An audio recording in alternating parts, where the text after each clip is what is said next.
There's nothing more immersive than an FPS game. Now, kids from the 90s would remember Contra, the game that was at its peak during the 1990s. It was a run-and-gun type shooting game which was, to say the least, the favorite for many gamers those days. But let's go before that. These days, FPS means frames per second, but in those days, it was the first-person shooting game. This genre of gaming was a revolution during those days and easier on the developers' part. Well, the developers liked the idea of an FPS game, so the trend just becomes a huge circle they always get back to. So, come on and ride with us as we explore the world of FPS games. The 1970s was when computer graphics were ignored, but when these pixels got smaller and smaller, they knew exactly what to do. The first breakthrough was, you guessed it, a first-person shooting game developed by Steve Colley. The game was called The Maze War for the Imlac PDS-1 computers installed in the NASA Ames Research Center. The game was simple but immersive for someone in the 70s. It was a 3D maze one tile at a time, and you had to shoot other players. If you spotted one, they were represented by eyeballs. It sounds creepy and boring, but in those days it was a great achievement. This new genre of leisure had to upgrade, and so people began working on it 4 years later. Spasim was born. The word is simply short for Space Simulator, and it worked on a Plato System. Now, keep in mind that Windows or Apple was non-existent, and it did not even look like a game. You would get frustrated if you even see someone playing that game. The system was primitive and the frame rate was depressing. Then it evolved into Panther. It was a bit better, but still nothing like what we see now. It was just green lines on a black screen shaped like a tank, but it was a good start as it later jumped to the arcade a few years later. In the 1980s, the world was hell-bent on Atari's Battlezone. The same green lines on a featureless environment, and you have to aim and shoot at other green tanks. It might seem like a lame excuse of a game, but people stayed in line to play this game on the newest version of the device. But it had a concept of an FPS game. 1981's Wizard of Wor was the game that had major improvement, where players had to navigate through a dangerous maze with beasts, dinosaurs, and aliens, and you would have to shoot all of them. The best part was it was a two-player game and you could attack each other. The same year another game was released, Taito's Gunbuster. The game was amazing for the 80s, of course.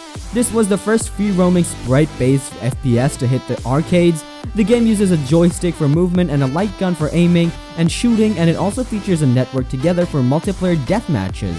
1987 was when the first real home computer FPS game called The Meaty Maze was released for the Atari ST by Hybrid Arts.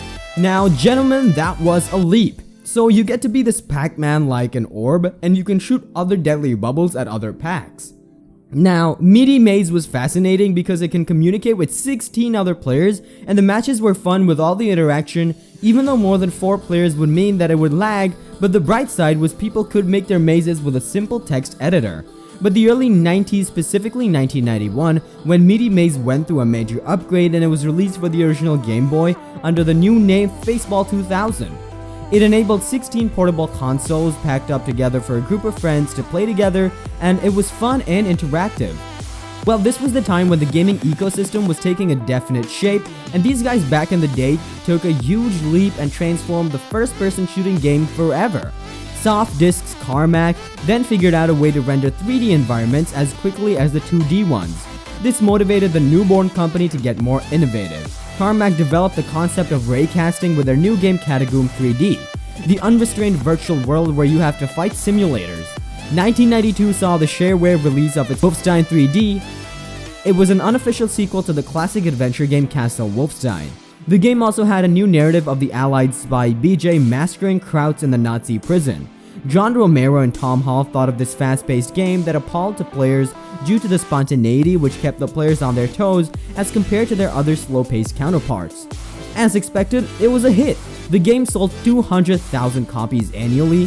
This success prompted the publishers Apogee to commission sequels, releasing 800 player-made levels for the game.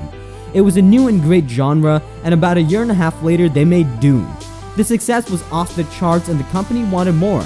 Picking up the cues, they wanted to make games that were faster, bolder, scarier, bloodier, and of course bigger. So they came up with Hover Tank 3D. Catacomb 3D, the game had a very good surface textures on those 3D objects and the floors in varying altitudes, and each of them had different lights for a new look and feel. The Alien license wasn't for them those days, so they made it about demons and technology, and Doom was born. Doom in particular was exact bloodier, faster, and more exciting. The Doom guy is a space marine moving through the premises with endless combat attacking a horde of monsters and creatures that were very interactive. The music was appropriately picked to match its intensity, adding a visceral, violent experience. The game was a huge success and inspired a lot of other games. Doom was the game that kicked off the whole FPS to a whole new level with a 3D environment that kept on improving. The concept is the same, just the graphics have come a long way. Thank you so much for watching. If you liked our episode today, subscribe for more, and we'll see you at the next one.